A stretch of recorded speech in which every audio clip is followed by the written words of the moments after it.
But you see, at the end of it all, when you decide to pick on your own colleagues, Paman can't hate you.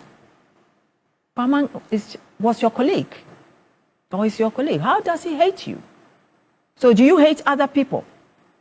And to say that you believe that this thing it's a political agenda or whatever, so does it mean that all the time that you were there, almost everything, moving judges from one court to the other, taking some from, was it also political? Was it a political agenda of the MPP?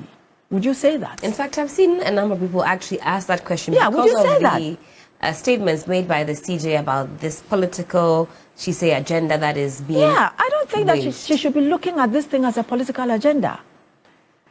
At the end of the day, all we are saying is you've been accused of doing certain things.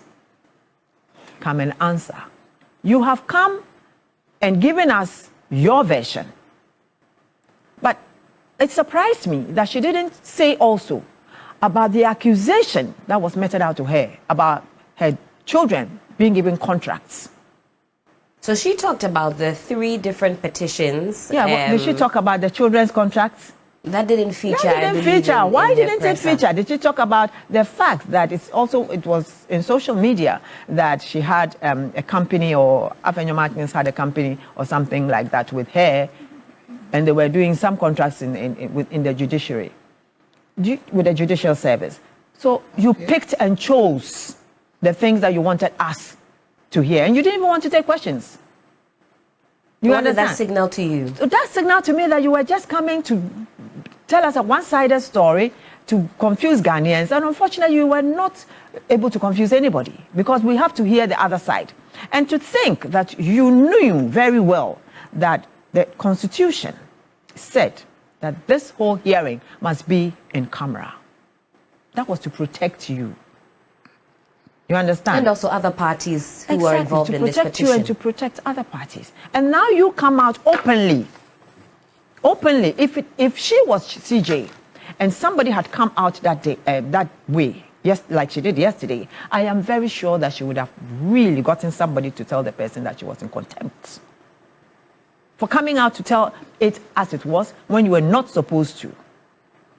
And I don't know which part of the Constitution she read, because I do know that most of the time, Chief Justice Torkorno always wants to translate, or interpret the Constitution according to how she wants us to take it. So I don't know which part of the Constitution she read from 146 that says that her spouse could be parts. I don't know which parts. And I would want her to tell us which part. Well, it's not explicitly stated in there, but again, because she says this is quite a historic event that's ongoing, do you think that certain concessions could be made to at least ensure that for both sides, it's a smoother process than what we are currently witnessing, at least from the perspective of the CJ? Historic. Do you know how many historic things we have had in this country? All those who went before courts in the 80s, in the 70s, in the 60s, they were all historic because we had never seen some before. You understand? To the extent that some were even paraded in cages on our streets. Boy Moses.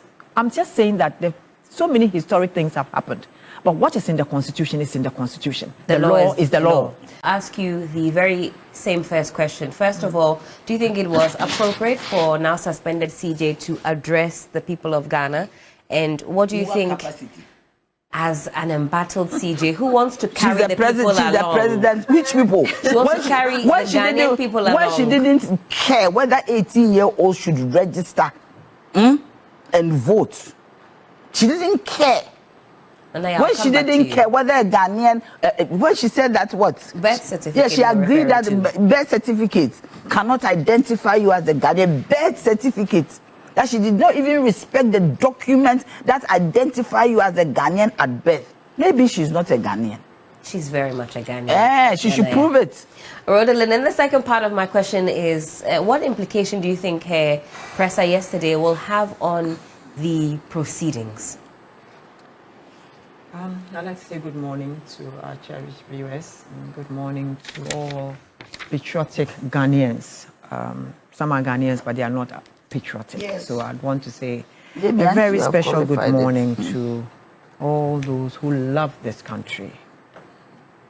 Helen, you know, yesterday when I heard she was going to give a presser, I thought she was just going to come and, you know, tell us that, look, I've had enough and I resign. Ah, you were expecting a resignation yesterday? Yeah. I was expecting that she would want to say whatever she wanted to say, kind of like explain certain issues, and then at the end of it all say that because of this, I have decided to call it quits. You know, first and foremost, to keep the sanctity of this country, because I love this country so much, and I don't want this country to be at a standstill because of what is happening to me. Secondly, because I respect the government of the day. They have also shown me respect, at least giving me the opportunity to also have a say in what concerns me. Looking at all these things, I have decided that I should just bow out and let things move on. But she didn't. She came in a combative mood. She came looking so combatant. It was like, and I was like, she's coming really to fight for her life. But you see, at the end of the day, she wanted public sympathy. Whoever advised her wrong. 57% of Ghanaians already want you out. Where are you quoting these stats I'm just from? quoting 57% of the NDC. They are in government, and they think that you are an impediment to their quest for justice, based on so many things that had happened in this country. For the first time, we had a Chief Justice that had all forms of accolades. Women's Organizer of MPP, 70, something FC. You understand? It was so bad that Ghanaians decided that we will not even go to court. You'd hear people say there's no point going to court unless you came from a particular party or a particular group. You understand? So people started doing things by themselves. Things got to an extent that you lost the respect that most Ghanaians had for you, because it seemed like you were playing to the opposition at that time. So I don't see how she would think that the public would have sympathy for her. And coming out being so self-righteous, you know, I looked at her and said, this is such a self-conceited person. This is somebody who just feels like everything is around her and she has the power to do everything. Let me slight tackle you a little bit, because I'm hearing there also what Nanaya had to say. You were also reading the body language. Yes, I was reading the body language. language. This is what you infer from her body language. Yes. Is the Chief Justice maybe a victim of maybe her, shall I say, body language or the way that she carries herself? And how do we bring that into the proceedings? What is the relationship there? Because I want to discern, especially from you two ladies, where we draw the line between it being personal and it being in her capacity as CJ. So situate that for me. Body language tells a lot about a person. Sometimes there are some forms of attitudes and attributes, characters that you come with naturally. You can find people not smiling. They're just born like that. Right. But then you can also find people who have a certain attitude that is negative. The attitude that I got was like, me fancy ba. Ma school, ma 38 years in the service. To be into me, you know, it's like I have educated myself. I come from an educated group. I have ruled 38 years. I have done this. So, are you the only person? Are you the only person, the only lawyer who has been in the bar for 38 years? Chief Justice Georgina Wood, Theodore Wood, was the first female Chief Justice of this country from 2007 to 2017. 10 solid years. She went through NPP, Kufuor, went to Atta Mills, and then went to John Mahama one time. Did Ghanaians shout? We had our problems with her, but we respected her office because she respected the office and she respected Ghanaians. She never came across as one who was interpreting the laws according to what she felt should be. She was going according to the Constitution. It was Chief Justice Georgina Wood, whom, because of bias, people talking about bias, oh, the courts are biased, the courts are being playing favoritism and all that, that she then decided to bring out a technological system, automated system of selecting or empaneling judges. Was she using it?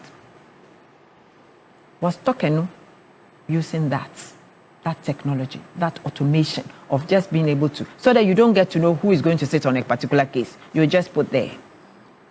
Do you understand? Right. We had people who loved this country, but we could see from certain judgments, the speed with which she had the speakers, when we had the issue with the speakers, the minority and the majority issue, within a few hours, she had been able to empanel a group, and then you ask yourself, so what happened to situations like SAL?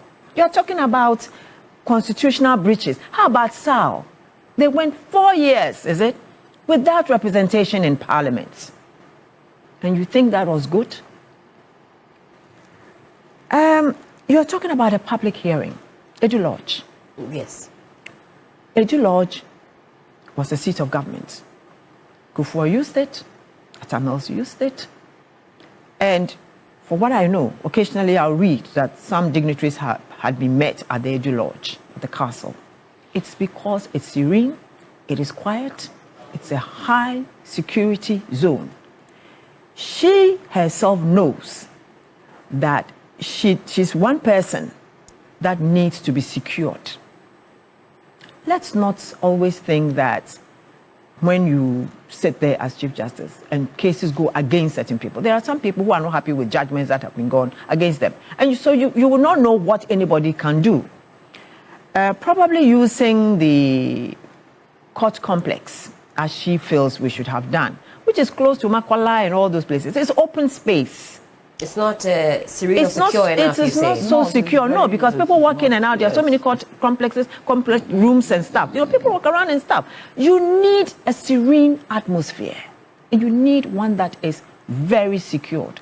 I am sure the government of the day might have looked at that and felt that, look, let's just take this out of this and put it there. But you see, she wanted to put a slant at it to make it look like the way the MPP has been calling out, making every little thing, it's about killing of the judges, killing of the judges. You know, killing of the judges are human. Judges make mistakes. I bet if you go to Nsawam, there are some people there who did not commit any crime. They are innocent, but they are there by circumstances beyond their control. You understand? So they are not infallible. Judges are also people who can make mistakes. And just like humans, yes, that particular thing, June 4th, the killing of the judges, was not the best that this country would have wanted. We all regret it. We don't think that it was the best for a country like Ghana, whose main thing was freedom and justice. You understand? But we don't want people to continuously rub it, because we've all gone through injustices. Years. But can you really measure the impact that such an event can have on an individual? If you watched her yesterday, as she recounted that she was choked up almost as though she was fighting back tears, is there no, shall I say, room or space that we can give to the CJ if she says that this particular venue that you have picked is just too triggering for me? Are you saying that government cannot maybe take that into account and suggest a different venue? Like BNI? No, but let me ask, how many of those people knew? Until yesterday, maybe a lot of people didn't know that Major Akwa was her uncle. That's right. Until yesterday. Me, I knew. So how many people, no, but I'm saying that how many people knew? Most people didn't know, yeah. How many people knew that, you know, but she brought it up because somebody told her that when you bring it up, you're going to court sympathy. Yeah. What kind of sympathy? Has it worked in her favor? It hasn't worked in her favor. It hasn't.